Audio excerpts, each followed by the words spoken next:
Bonjour. Alors là, depuis 3 jours, on aura tout vu avec les rois de la magouille et les top chefs de la tambouille. Hier, on le traitait de traître, aujourd'hui, ils le réinvestissent, demain, ce sera un héros, sans doute. Une belle région PACA connue pour sa bouillabaisse qui maintenant est aussi connue pour sa tambouille politique. Pas d'accord pour LR, accord pour le porte-parole du gouvernement, ras-le-bol de toutes ces tortueries. Et voilà pourquoi les électeurs de PACA vont aller voter ailleurs. Quel cinéma! D'abord le psychodrame avec le prétendu accord Muselier-Cluzel, ou LREM, LR, présenté par M. Castex avec ses gros sabots. Conseil de guerre chez les LR, règlement de compte et finalement, on investit quand même M. Muselier. Ce cinéma politique montre au moins une chose claire. La République en marche n'a pas de politique pour les élections et LR non plus. Seul objectif, garder le fromage.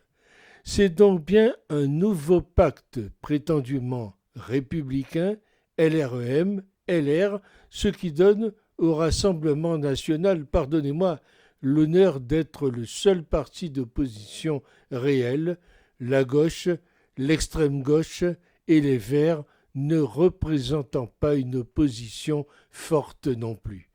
On essaye aujourd'hui de faire croire aux Français que LR et LREM sont deux partis très distincts. Non, ils sont interchangeables. Aux Français de dire aux prochaines élections si ces partis sans conviction forte peuvent continuer de gouverner. La création de LREM, faisons un peu d'histoire, ne s'est pas faite à partir de rien.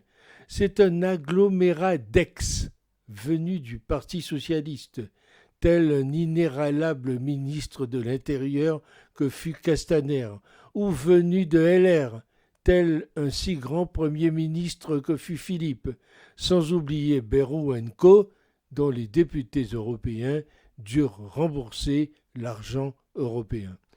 C'est la démonstration de trajectoires d'opportunistes s'en allant à la gamelle.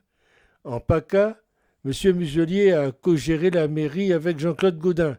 Un petit tour par le Parlement européen et le revoilà sur une présidence obtenue par la démission de son prédécesseur. Réel politique, Muselier aura la double casquette, LR par habitude, LREM pour la gamelle. Chacun votera en conscience ou en amnésie. Ça commence en fait à ruer sérieusement dans les brancards et on va devoir supporter toutes ces chamailleries jusqu'aux élections. Ça va être très fatigant, en plus de la Covid. Muselier se présentera seul avec sa liste LR et au jour du vote, l'AREM appellera à voter pour Muselier. Quelle différence! Si LRM se retire au profit de Muselier, c'est bien pour en tirer avantage, sinon quel intérêt? Quelques enseignements de cette affaire.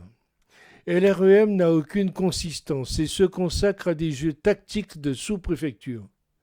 LR n'a toujours pas compris qu'il valait mieux une ligne politique claire et intransigeante qu'un ramassis de barons qui se révèlent destructeurs. RN va continuer à progresser dans les résultats des élections et pas seulement en PACA.